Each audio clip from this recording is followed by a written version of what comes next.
છે. ગોપીઓએ આ દ્રશ્ય જોયું છે. કાળજાનો કટકો છે.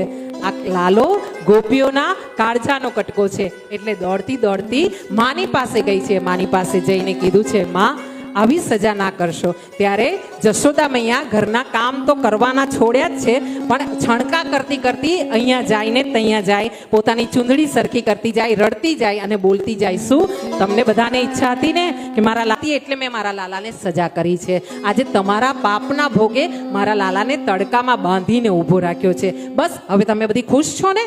હા, આમ કરીને માં રડતી જાય છે, પોતાના આંસુ લૂછતી જાય છે અને ગોપીઓને સંભળાવતી જાય છે, મેણા ટોણા કરતી જાય છે.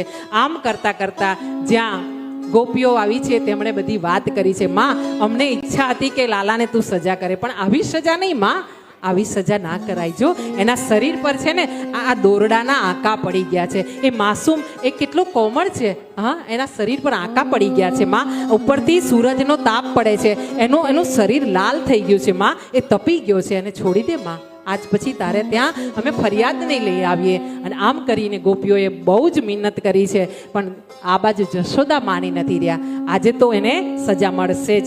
આટલા વખતથી એને સજા નથી થઈ, તમારા મનને પણ ટાઢક વળશે જ.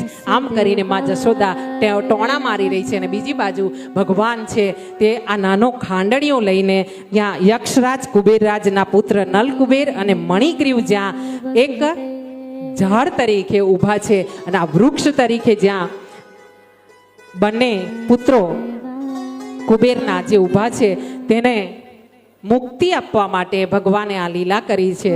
અને આ ખાંડણિયાની દામોદરની લીલા આપણે સાંભળી રહ્યા છે. ત્યાં ભગવાને ભાખુડિયા થઈને પેલો જે મોટો ખાંડણીઓ એમની પાછળ બાંધવામાં આવ્યો હતો ને, એ બાંધેલો ખાંડણીઓ લઈને આગળ ચાલવા માંડ્યા છે. ધીરે ધીરે ધીરે ધીરે આગળ ચાલતા જાય છે. ચાલતા ચાલતા આ બે વૃક્ષ જે યમલાર્જુનના છે એની વચ્ચેથી ભગવાન પસાર થયા છે, ભાખુડિયા ચાલતા પસાર થયા છે. અને જરાક આમ ધક્કો લીધો છે ને ભગવાને આગળ, ત્યાં તો બંને